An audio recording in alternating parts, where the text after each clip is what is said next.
possível, a gente tem 5, 10 minutos de folga para isso, sem problema nenhum. Então vamos fazer a nossa prece. Eu vou diminuir um pouco aqui a luminosidade, para que a gente possa respirar fundo, se harmonizar, mais ainda, não é? Pensa quem está no diálogo fraterno.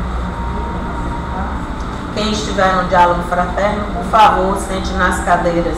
Aqui ao lado é para facilitar a locomoção, não é nenhum ritual, é para facilitar que a pessoa entre e saia sem incomodar os outros que estão sentados, ok? Então você vai conduzir no final e eu conduzo agora mesmo. Então vamos fazer a nossa prece inicial, inspirando e expirando, permitindo que o ar penetre nos nossos pulmões. Vamos nos concentrar simplesmente no movimento do ar entrando pelas nossas narinas e fazendo o percurso até nosso pulmão. Ou diafragma, né? Imaginando o movimento do ar no nosso diafragma. Deixar todos os pensamentos lá fora, os pensamentos que não tenham a ver com a nossa respiração.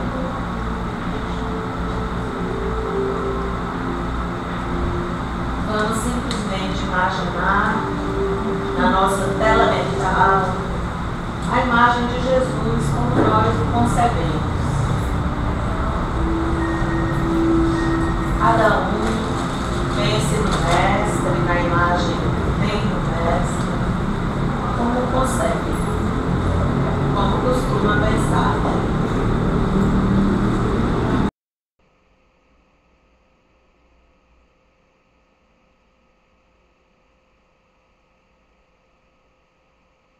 Essa noite, Senhor, além do nosso racional, nós possamos também abrir o Espírito, o coração,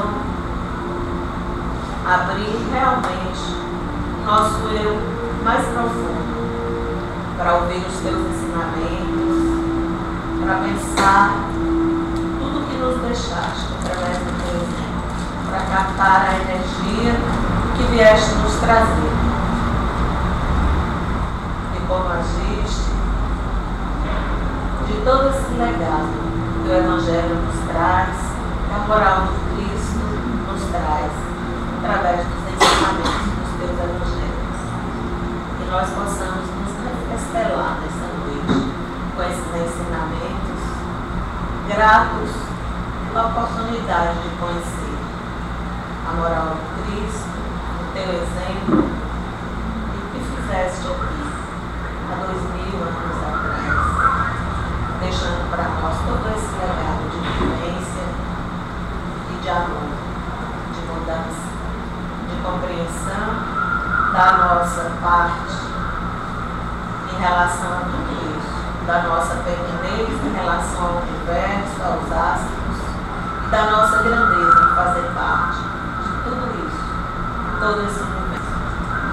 Que nós possamos nessa noite, Senhor, com muita gratidão, aproveitar todos os ensinamentos, tudo o que vamos ouvir e o que vamos vivenciar através da energia.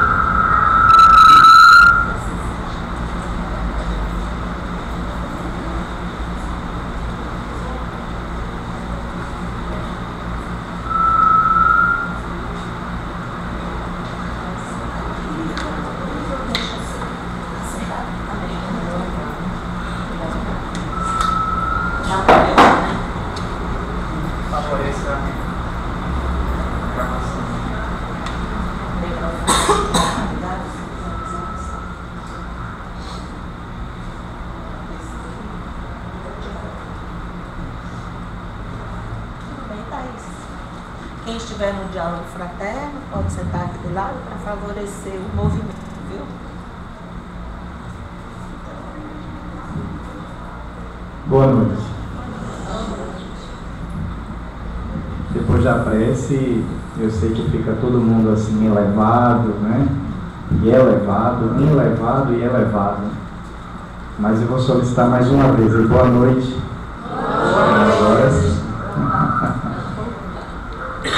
Meus queridos, é uma satisfação estar aqui de volta à Sociedade Espírita Joana de Ângeles.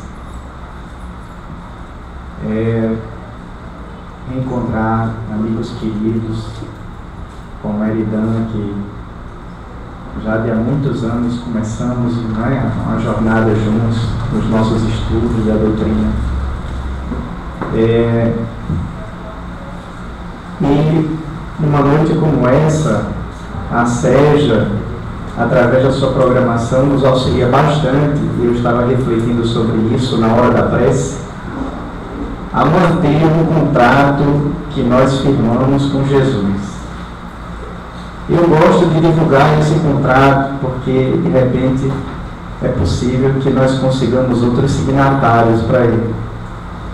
E o contrato que eu firmei com Jesus em determinado momento era que, em nenhuma ocasião que eu tivesse a oportunidade de falar sobre a doutrina espírita, eu deixaria de falar dele. Porque Jesus cabe muito bem, qualquer que seja a temática, científica, filosófica, religiosa, ele sempre deve ser um ponto das nossas reflexões e a razão maior pela qual nós nos encontramos reunidos. Nós estamos aqui em nome de Jesus. E é mágico isso. Para mim é emblemático, é simbólico, é emocionante. Porque ele mesmo diz, em determinado momento do seu Evangelho, quando 2 ou mais pessoas estiverem reunidas em meu nome, eu ali estarei. Me farei presente. E eu creio nisso firmemente. E na grandiosidade de um momento como esse, não pela fala que nós faremos por esses próximos minutos, mas pela temática que já estampa os nossos slides, e pela presença de Jesus, como uma oportunidade renovada que nós temos de nos reencontrarmos com Ele. E aí nessa noite, então, vai ser muito fácil cumprir esse contrato, porque Ele é a temática principal, a razão maior das nossas reflexões nessa noite. Principalmente porque hoje é o dia 25 de novembro, portanto, nós estamos a um mês desse marco, como ele falou com muita propriedade, que não representando exatamente o momento do seu nascimento, é um marco, é uma data importante que vem se perpetuando em que a humanidade toda se congrega, ou deveria se congregar, em torno da reflexão mais profunda sobre a mensagem de Jesus.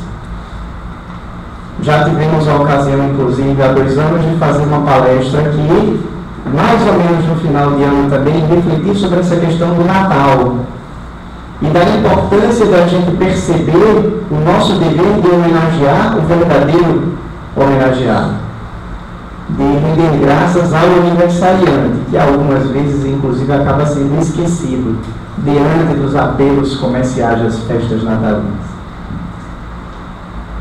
E aí, nesse marco, nesse momento em que nós praticamente iniciamos e finalizamos o mês de novembro, iniciamos o mês de dezembro, existe realmente um movimento planetário, se é que nós podemos dizer, principalmente focado, é verdade, aqui no Ocidente, mas que envolve toda a psicosfera do orbe terrestre, em que os corações acabam se aproximando mais de Jesus, e não deveria ser só nessa data.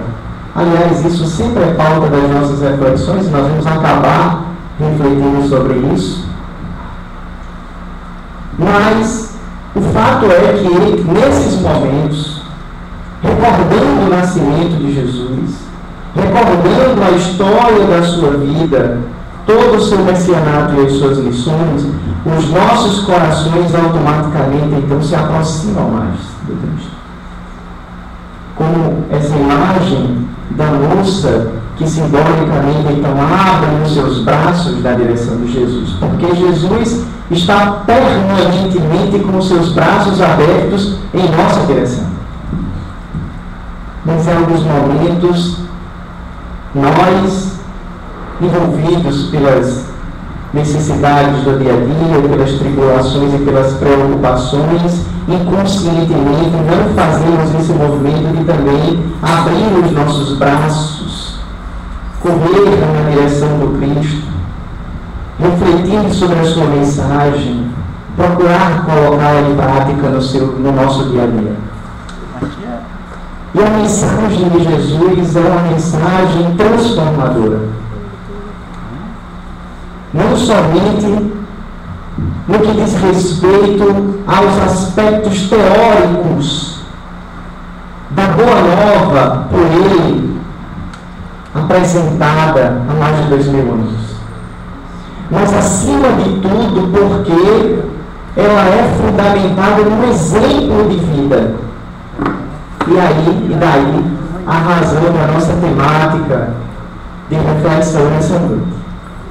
Perceber que a força da mensagem de Jesus, que faz com que ele se perpetue há mais de 2000 anos e a cada dia seja mais vivido e sentido pela humanidade, pelo imperativo, inclusive, de uma grande lei chamada Lei do Progresso, que nos impulsiona na direção de Jesus.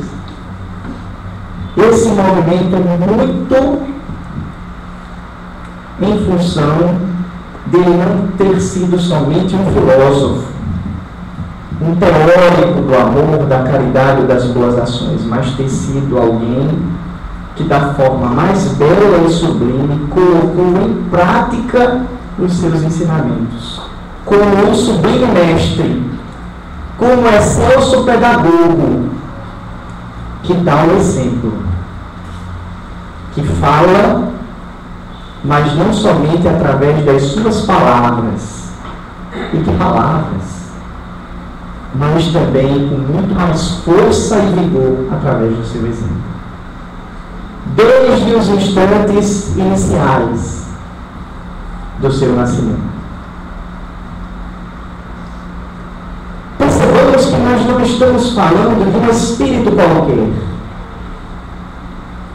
É o governador espiritual do planeta Terra, segundo as informações contidas, registradas pelo Espírito de Emmanuel, na sua obra Caminho da Luz, que nos mostra que esse Espírito co-criador em plano maior é o responsável pelo surgimento do nosso planeta, desgarrando uma massa informe que se desloca do astro solar e, sob o auxílio dos seus arquitetos siderais, iniciando o processo de construção do nosso planeta Terra.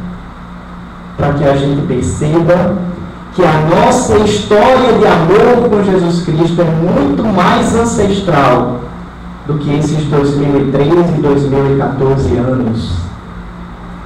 Dada, segundo o relato de alguns historiadores, pelo menos 4 bilhões e 500 milhões de anos, quando surgia esse nosso planeta azul dentro da imensidão do universo. O governador espiritual do planeta Terra, um espírito puro, do mais alto que lá, de uma condição que efetivamente escapa. É preciso que a gente tenha a convicção, a nossa capacidade de entendimento. Talvez por isso, inclusive, foi durante muito tempo e é ainda hoje confundido com a divindade, com Deus, com o Criador, porque é dos espíritos puros que nós conhecemos aquele que mais se aproxima da condição do Criador, no limite da perfeição que comporta as criaturas.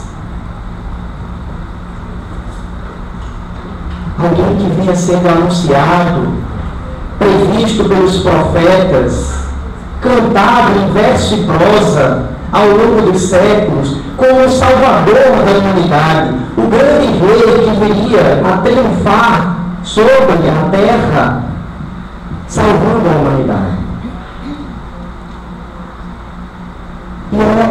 justamente para reforçar o quilate desse Espírito, que nós percebemos a grandeza da sua mensagem desde os instantes iniciais do seu nascimento.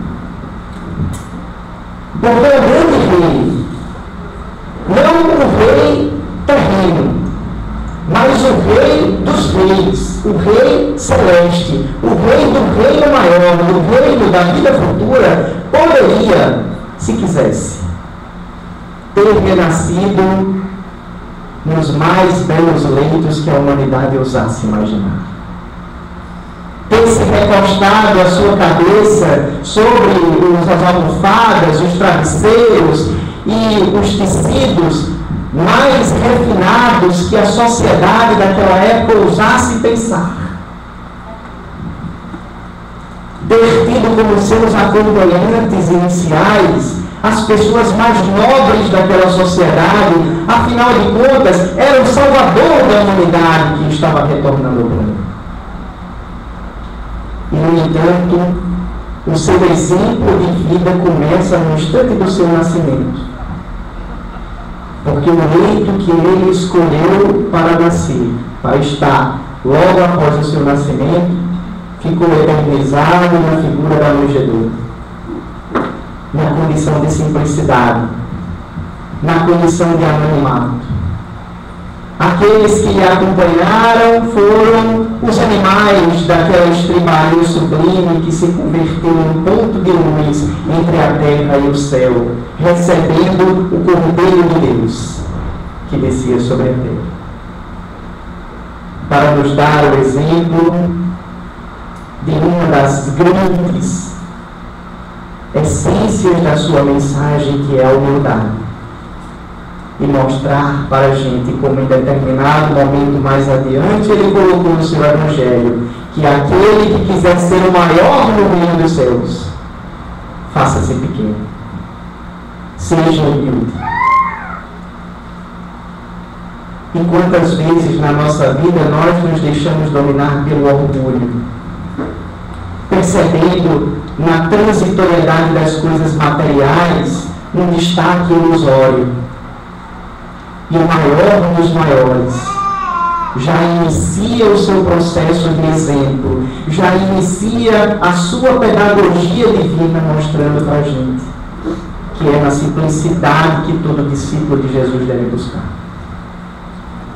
Durante a sua infância e a sua mocidade, pastoreava, ajudava o seu pai José nas suas tarefas de marceneiro, demonstrando-nos com isso a importância de uma outra grande lei do universo, a lei do trabalho. Que todo discípulo que procura seguir os seus passos não deve abrir mão do sangue, do suor, das lágrimas, do labor, porque é através do trabalho que nós nos aproximamos cada vez mais do Cristo e de Deus. Mais uma vez nos dando esse exemplo de vida, do quão santificante é esforçar-se para ser útil, o quanto isso faz com que a gente cresça, progrida, adquirindo conhecimento e principalmente servindo ao nosso próximo através do fruto do nosso trabalho. E aí, eis que o sublime marceneiro, que amarrava as arestas daquelas peças de madeira, vai se converter depois no grande artífice das nossas almas, aparando as nossas arestas, corrigindo as nossas imperfeições, fazendo com que nós consigamos encontrar uma condição de maior perfeição, de maior beleza. O grande pastor das nossas almas, nós que intentamos ser as ovelhas do seu rebanho, as quais ele ama a todas, sem distinção, indo atrás, inclusive, daquela ovelha que se desgarra, porque não há uma só ovelha no rebanho do meu Pai que esteja perdida e que eu não vá em sua busca, em sua procura. Ainda jovem, em determinado momento, aquele menino, depois de sumir por um tempo, foi encontrado discutindo de igual para igual com os então doutores da lei, tratando dos assuntos do mais alto quilate, transcendendo os limites da sua civilização, para depois, ao ser instado pela sua mãe Maria, dizer, mais ou menos como se ela perguntasse, licença poética da minha parte agora, menino, meu jovem, o que é que você estava fazendo? E ele disse, mamãe, eu estava tratando das coisas do meu pai. Demonstrando também com isso um conhecimento da lei, que ele realmente tinha em profundidade, e dando mais um outro exemplo de vida para a gente, depois da humildade e depois do trabalho. E percebam que esses exemplos são cumulativos, como a gente vai ver. Não é uma cronologia temporal. A humildade continua. O trabalho vem novamente se apresentando. E agora, um recado, inclusive, para cada um de nós, a nossa irmã Régia, eu estava falando no nosso bate-papo inicial sobre a importância do estudo, né? Sobre a importância do estudo, sobre a importância de que mergulhemos profundamente na mensagem do Evangelho, para nós que caminhamos nas linhas da doutrina espírita, do Evangelho vivo, através da mensagem dos Espíritos imortais. Poderia ter tido Jesus Cristo,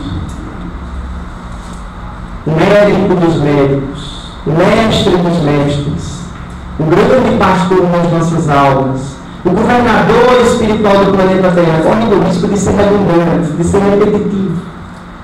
Poderia ter tido, se quisesse, os mais notáveis discípulos, as mentes mais brilhantes que aquela sociedade judaica pudesse imaginar, os filósofos do mais alto grau, os cientistas com o conhecimento mais dilatado que a época permitia, os grandes doutores da lei, os intérpretes, os profundos conhecedores da Torá, poderiam ter sido os seus discípulos mais diretos, os seus primeiros seguidores.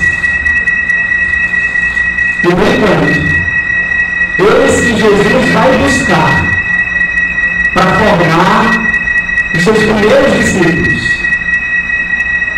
os seus primeiros seguidores, conhecidos, em sua grande maioria, pescadores, homens que estavam ali, confundidos no meio da multidão, para de uma forma sublime demonstrar que a sua mensagem não requeria grandes títulos humanos, e que estava ao alcance de todos, desde os mais simples, bastando para isso que aceitassem no profundo do seu coração a disposição de segui-lo. E eis que aqueles pescadores foram os seus alunos mais fiéis, foram os seus primeiros continuadores, foram aqueles que primeiramente exemplificaram o exemplo do Cristo, repetiram os seus passos, quase todos foram ao sacrifício da própria vida, demonstrando fidelidade e compromissos com Jesus, para que pescadores de peixes depois virem a se transformar em pescadores de almas. Como diz uma determinada música do movimento espírita, muito linda, da dupla Trivandência, que falando sobre Pedro começa dizendo: vem que eu te falei, um pescador de homens. Um pescador de homens. E dando também uma outra mensagem extremamente importante Ele, mais uma vez, repito, um espírito puro, conhecedor das leis divinas como nenhum outro sobre o homem. Bastaria, se quisesse. Não precisaria de ninguém para o complementar, para o auxiliar. Mas permanecendo no exemplo da humildade, permanecendo no exemplo do trabalho, permanecendo na condição de mestre, ele divide as responsabilidades. Ele, que era o maior, demonstra a importância do companheirismo.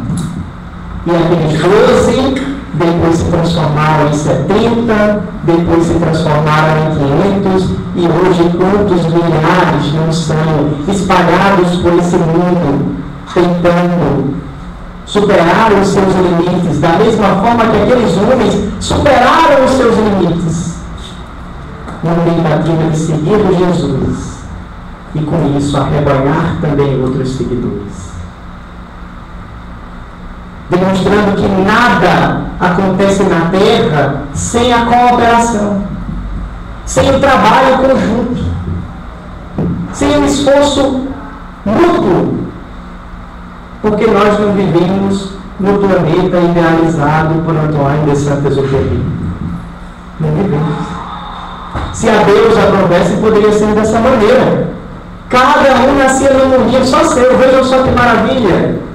A Elegã lá no planeta dela, tranquila, sem nenhum vizinho, gozando da sua privacidade. E percebam que nem esse mundo idealizado pelo grande escritor, nem nele existia a solidão completa, porque o Pequeno Príncipe tinha ali a sua Rosa, com quem ele também estabelecia uma relação. Mas nós fomos chamados a reencarnar em um planeta, um dos menores do sistema solar, para não falar do universo, mas que conta já com mais de 7 bilhões e 500 milhões de espíritos encarnados. E Deus nos dá uma mensagem clara quando Ele nos coloca, como os filósofos modernos dizem aí, todos juntos e misturados. É para que a gente conviva, é para que a gente trabalhe junto, é para que a gente coopere, seguindo o exemplo de Jesus, que desde o início do seu messianato traz cooperadores para junto de si. O grande mestre, o salvador da humanidade, meus caros amigos, poderia ter vindo do bom e do melhor. Uma sociedade bajuladora, acostumada às práticas exteriores. Poderia ter participado dos mais belos banquetes, ter feito as suas refeições nas casas mais nobres, ter provado dos quitutes mais deliciosos que aquela sociedade pudesse oferecer. Está rodeado daqueles escribas, fariseus, que se deixavam levar pelos atos exteriores, que o honravam com as palavras, que na frente deles se fingiam de santos, a ponto de em determinado momento lhe dizer: vocês são sepulcros, caiados por fora, bem branquinhos, alvinitentes, mas por dentro repletos de iniquidades. Mas normalmente, o grande mestre, o salvador, o governador, esse espírito angélico que está habitando esse planeta em tarefa de iluminação de toda a humanidade, muito ao contrário de ser visto na alta sociedade da época, estranhamente, inclusive para esses mesmos escribas e fariseus, era visto comumente tomando as suas refeições nas casas das pessoas mais simples. Esses eram os seus preferidos.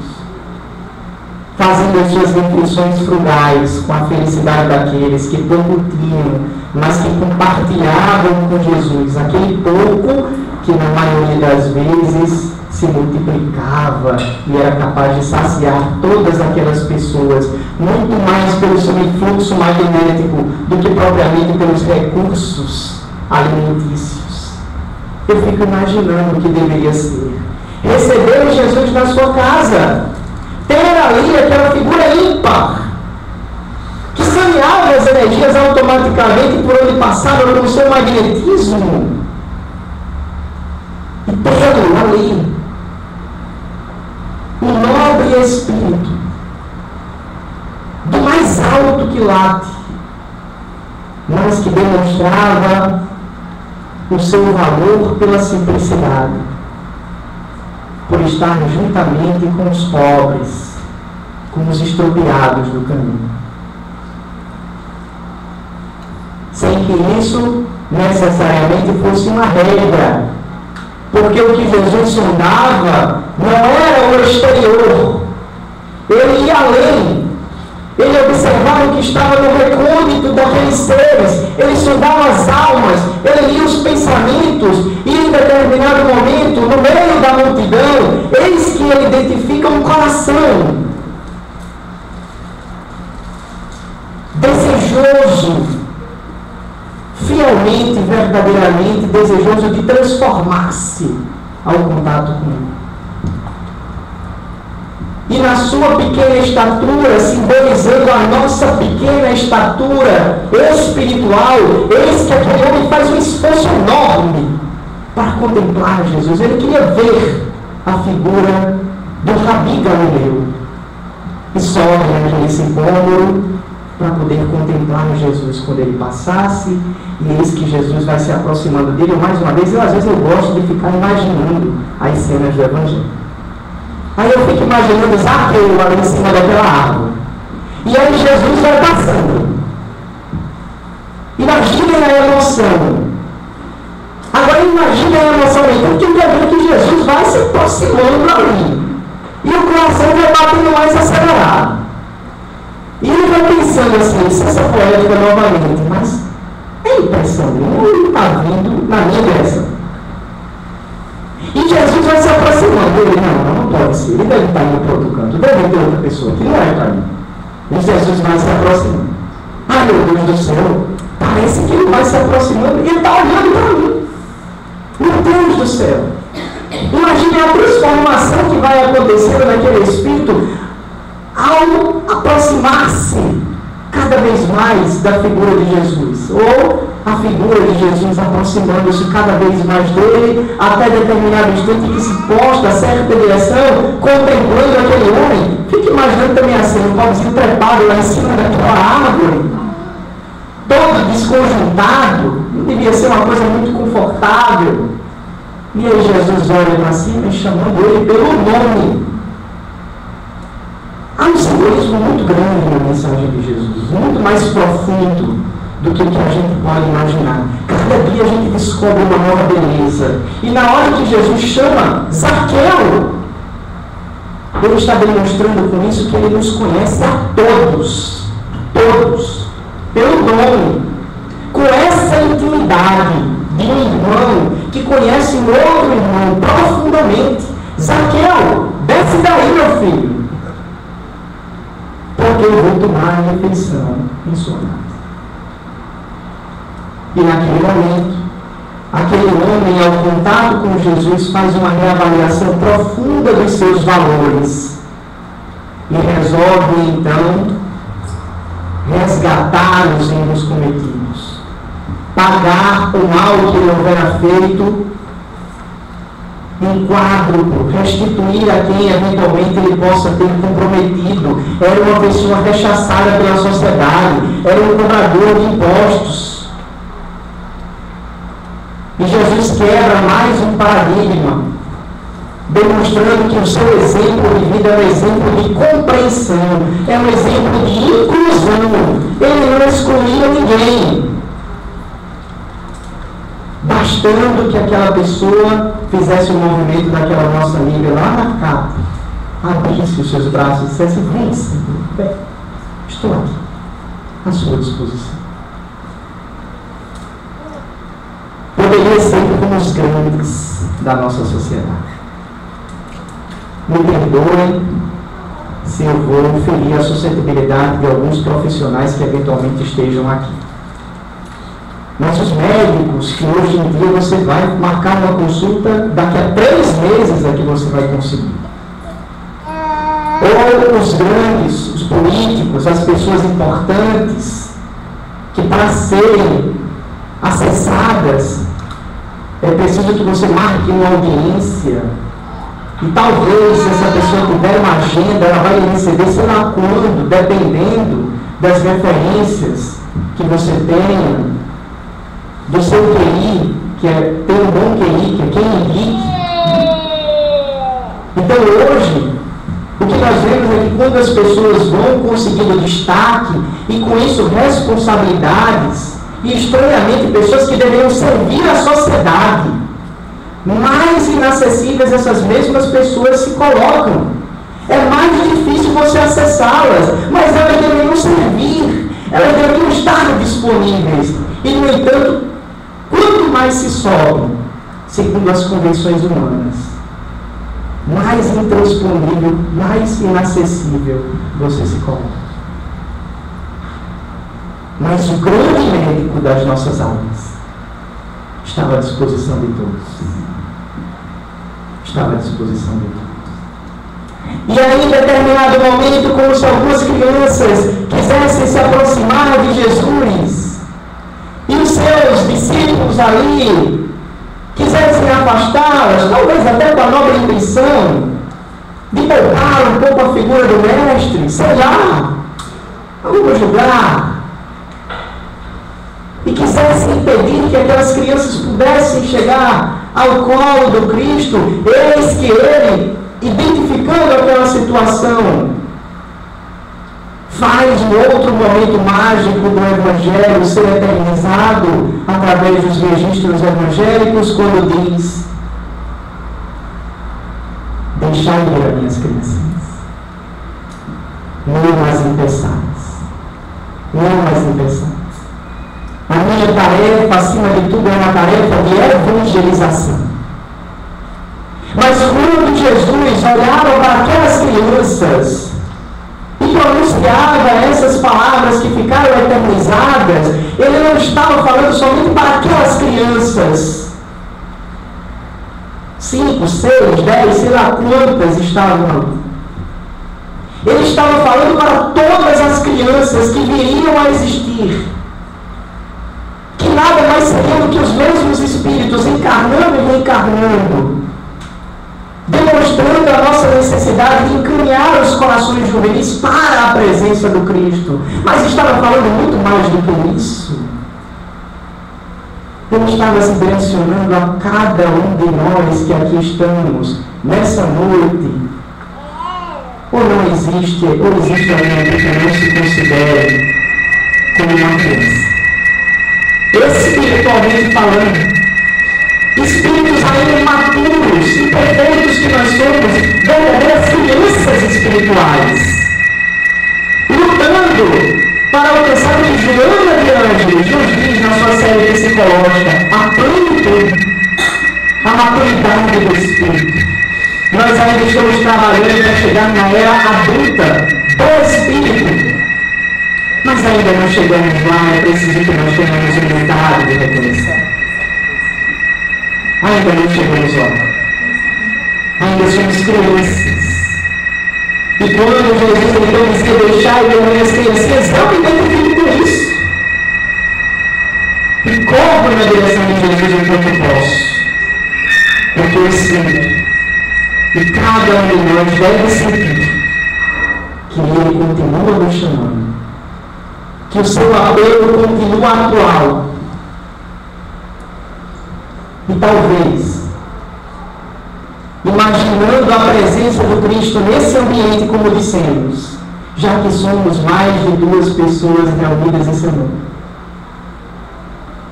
Talvez, se ele pudesse dizer alguma coisa, vejam só que pretensão ainda.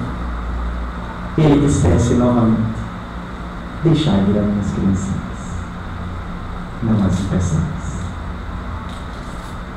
Dando a grande mensagem de que o discípulo do Evangelho, aquele que busca seguir o seu exemplo, deve procurar se transformar em um ser cada vez mais puro,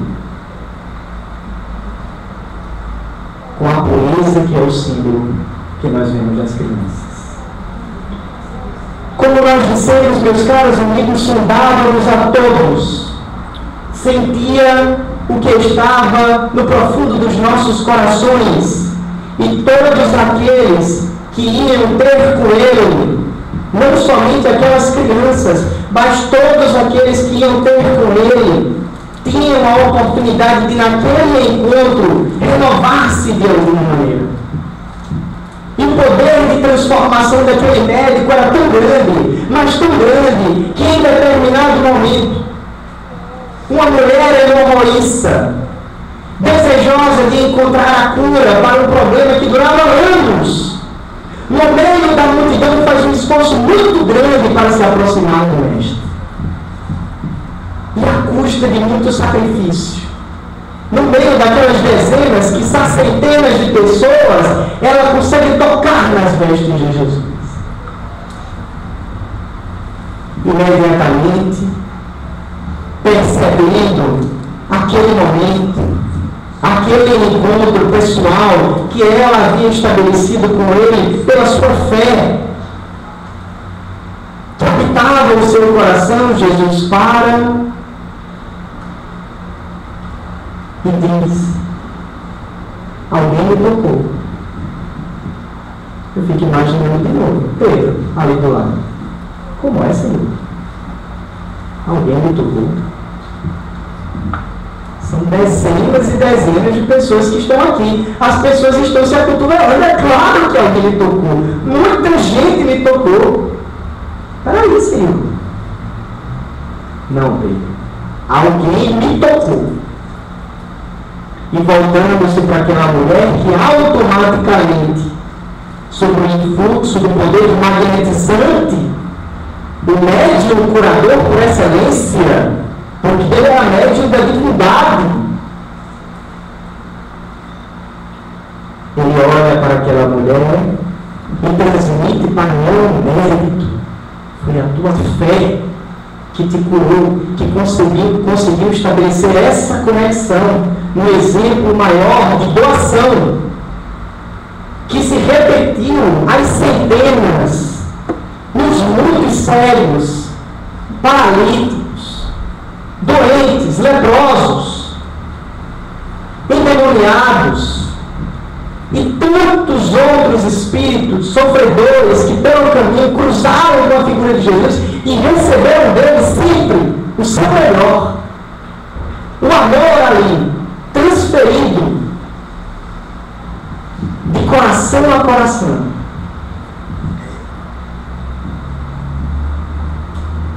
Exteriorizando, dando forma para uma frase também eternizada em seu Evangelho, quando em determinado momento ele disse: vinde a mim, todos vós que estáis cansados, aflitos, sobrecarregados, e eu vos aliviarei. E quantos não encontraram alívio no exemplo de doação de Jesus, que é o mesmo exemplo que ele espera que nós possamos continuar repetindo, logicamente dentro das nossas limitações. Mas não há ninguém que esteja impedido de fazer alguma coisa, doar algo do seu magnetismo em favor do semelhante, que seja uma palavra de consolo, um olhar carinhoso, um sorriso, um aperto de mão, um abraço, qualquer coisa. Não há ninguém que seja pobre de recursos que não possa auxiliar alguém e fazer, lógico, num nível menor, porque nós estamos falando de Jesus, mas no esforço oferecer o nosso órgão e ajudar alguém e fazer a diferença na vida de alguém que nós não podemos nem aquilatar, Às vezes um sorriso, às vezes uma palavra, ela é capaz de operar uma transformação, uma renovação, resgatar uma consciência para Deus, impedir o sinistro. E com isso Jesus simbolicamente estava dizendo para que nós acreditássemos no nosso potencial, na nossa condição de ajudar, e não esquecêssemos que a sua mensagem, que é uma mensagem de amor, acima de tudo é uma mensagem de doação, porque o amor só faz sentido quando ele está em ação. É a caridade, que significa o amor sendo colocado em prática, muito mais do que uma concepção teórica, algo que faz a diferença na vida das pessoas. Eis o exemplo de Jesus. Sendo a personificação dos seus ensinamentos. O grande mestre certificou aos pobres de espírito as bem-aventuranças. E para que não restasse nenhuma dúvida no que queria dizer quando ele falou bem-aventurados os pobres de espírito, ele eterniza um outro momento, que é o momento em que se coloca na condição de servidor daqueles que, em tese, eram os seus servos. E expondo-se ao ato que naquela sociedade era o que de mais humilde se podia ser, lava os pés dos seus discípulos, demonstrando que ele não veio à terra para ser servido. O governador espiritual do planeta Terra, o grande mestre dos mestres, que poderia ter tido todos os servidores que ele pudesse imaginar, se coloca ele na condição de servidor. Dona Santana vai me permitir contar um caos. Dona Santana, aqui, minha mamãe, está prestigiando a nossa palestra. Ela vai me permitir contar um caos. Era o aniversário dela e nós, como sempre fazemos, fomos almoçar. E aí nós fomos almoçar no restaurante, é uma coisa que ela gosta. E aí nós pedimos o prato, num desses restaurantes aqui da cidade. Chegou o garçom. Todo cerimonioso, né? E olhou assim para ela e disse: a senhora deseja que eu lhe sirva?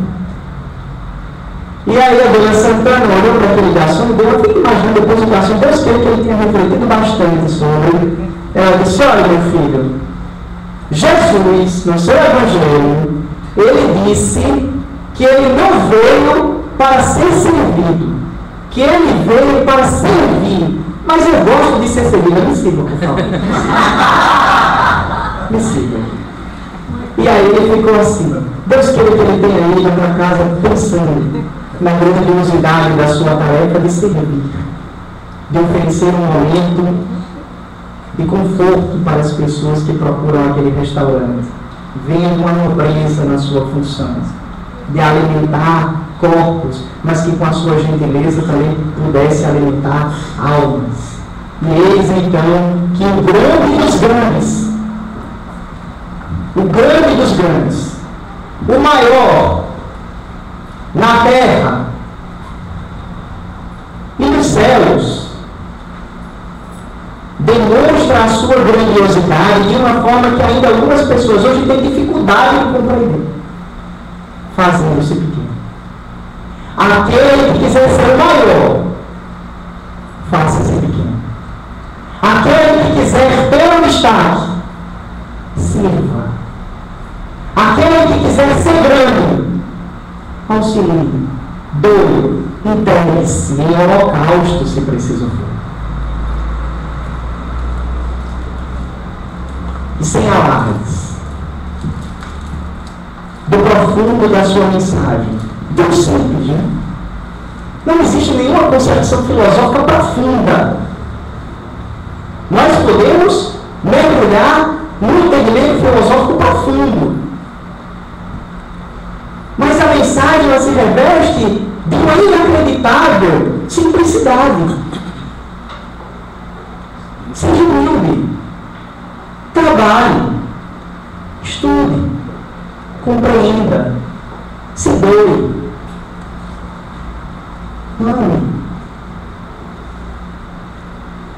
Não são grandes coisas que Jesus espera de nós.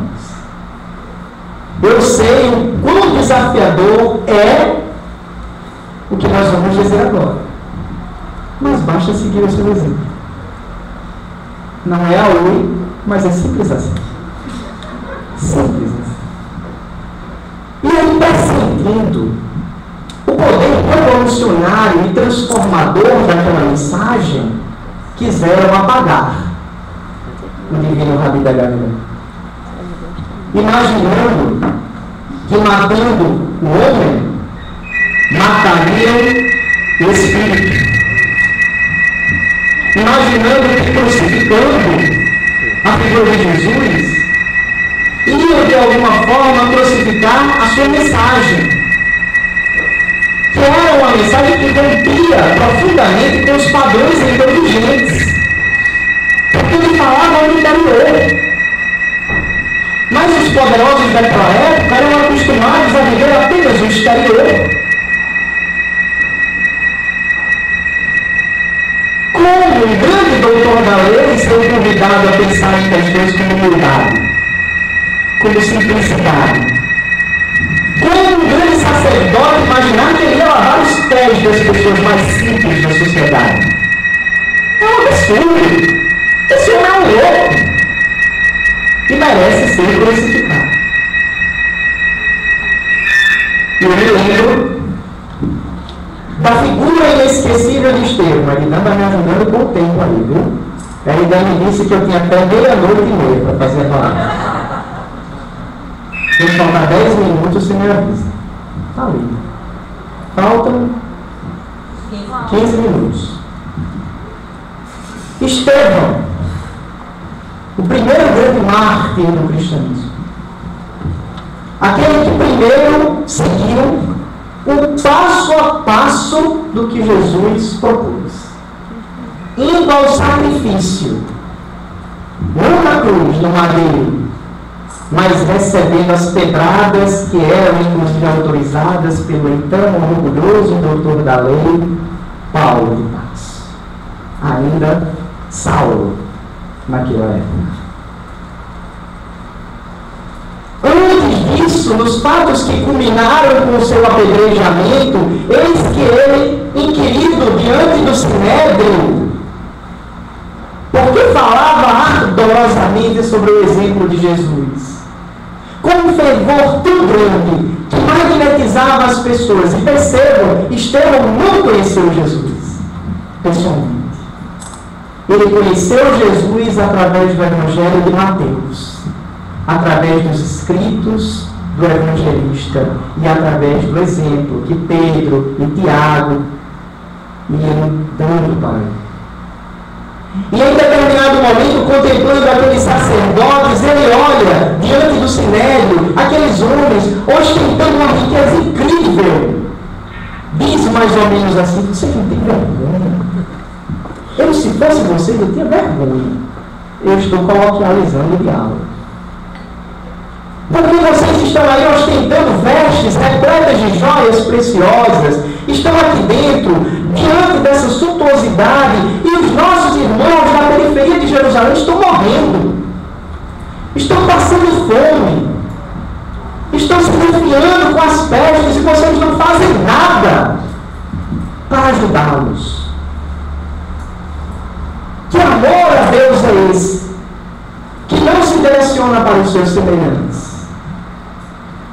Quando o exemplo que Jesus nos deu foi exatamente o exemplo de doação, de estar junto com os pobres, com os estropiados do caminho.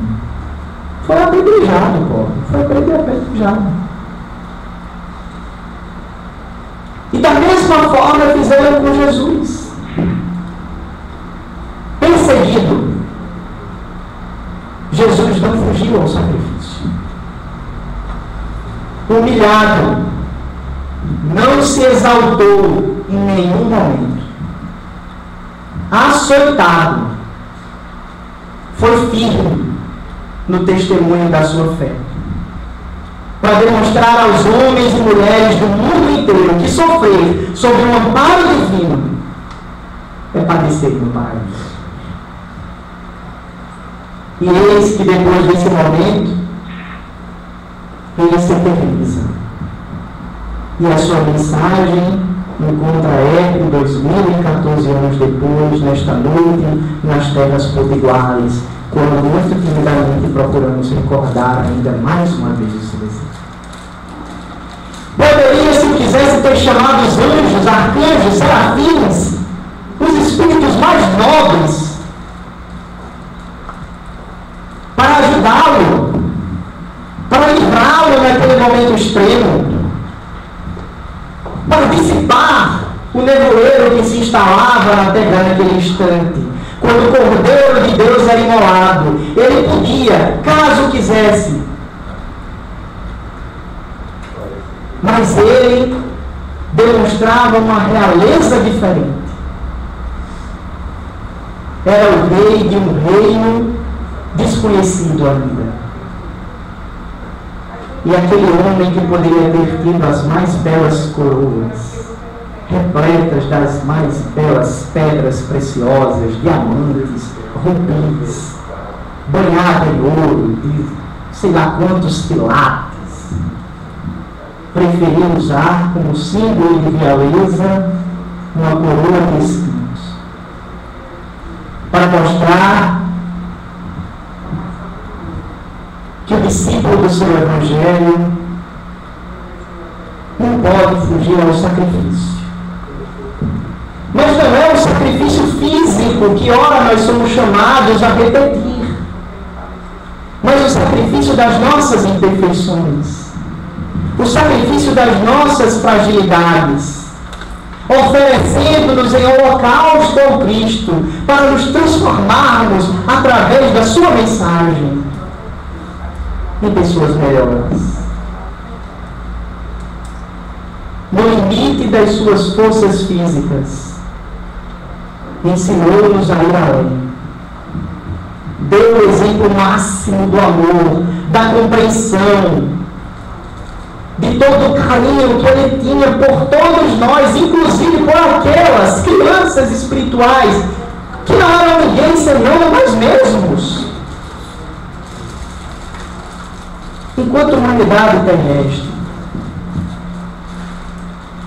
que preferimos um malfeitor à figura do Salvador, eis que diante daquele momento extremo, ele olha profundamente para aquela multidão e, elevando seu pensamento ao alto, diz: Pai, perdoa-os. São crianças ainda, estão tropeçando.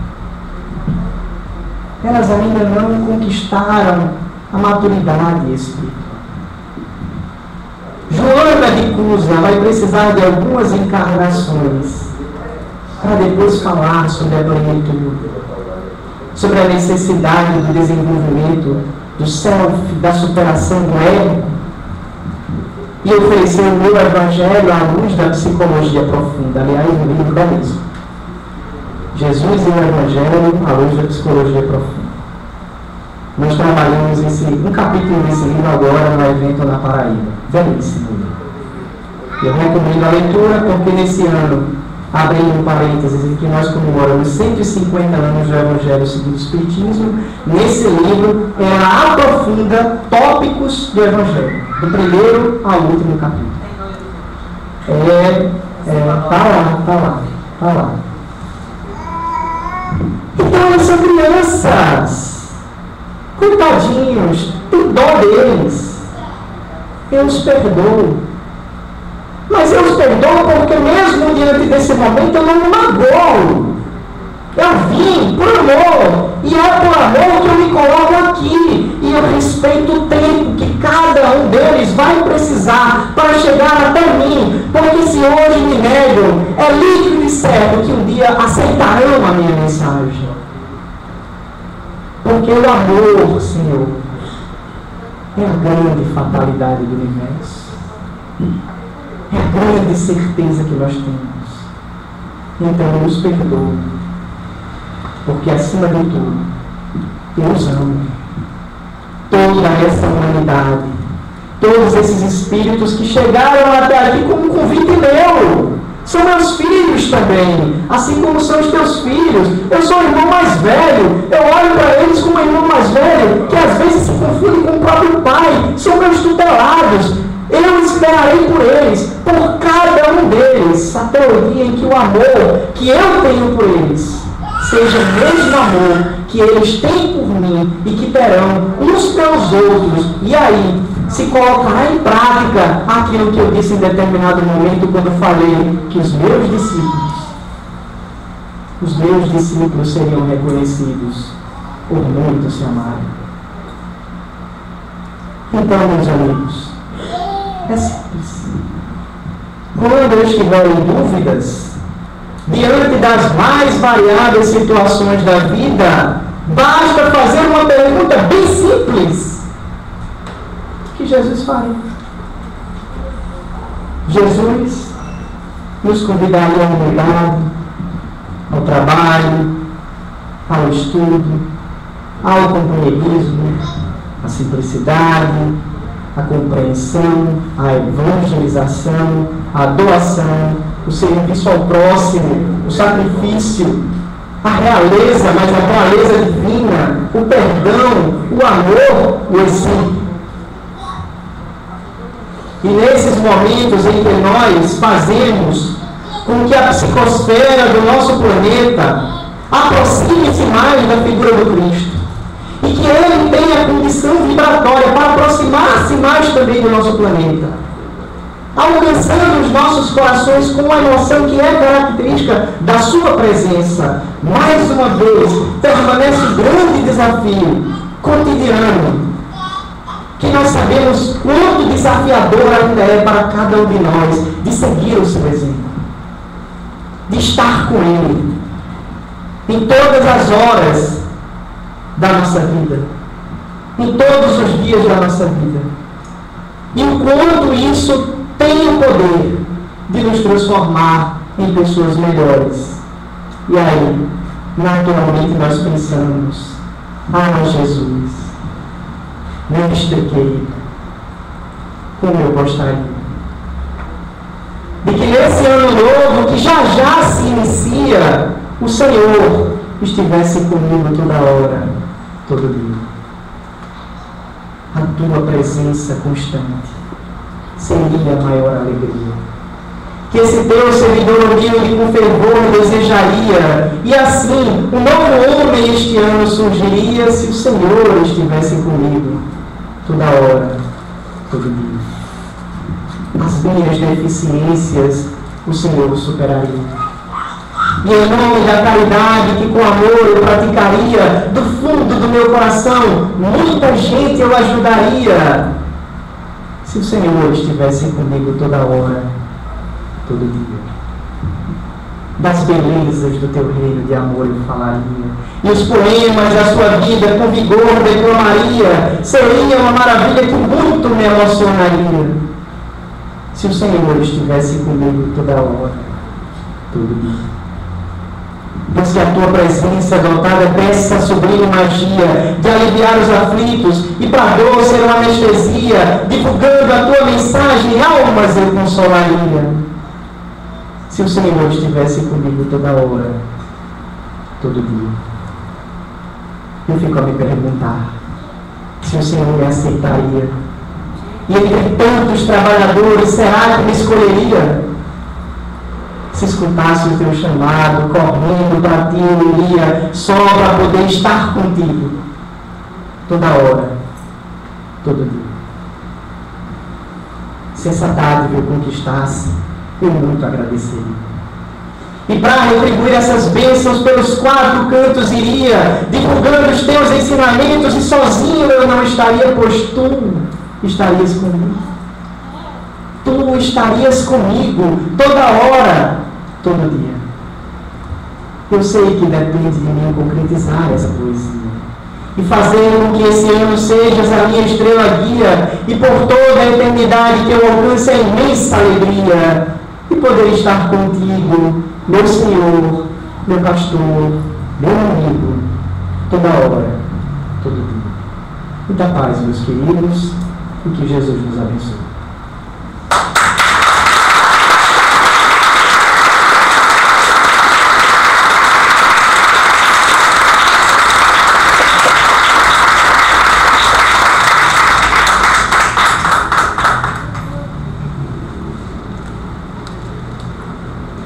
Quase não consigo falar, né? Depois de ouvir, de me emocionar, acredito que nós estamos emocionados, né?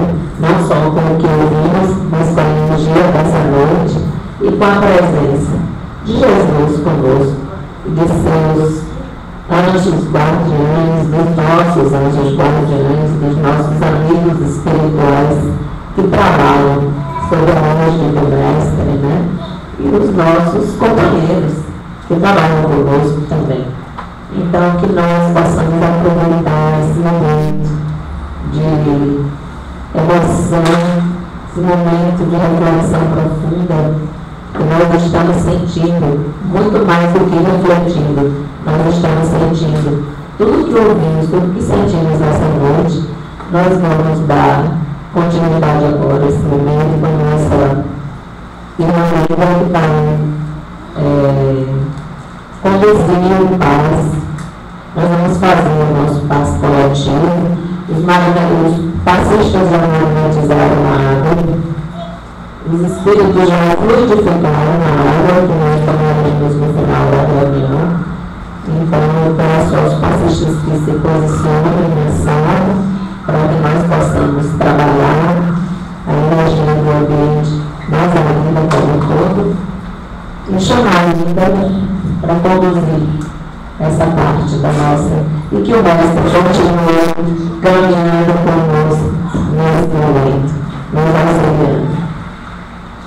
Podemos ficar com essa imagem na nossa tela.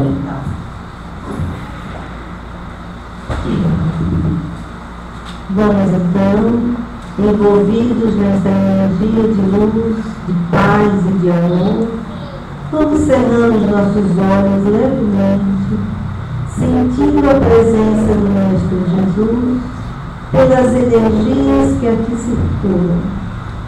E vamos sentindo que esta energia vai nos curando, vai nos renovando, vai nos libertando das nossas dores, das nossas dificuldades, dos nossos problemas.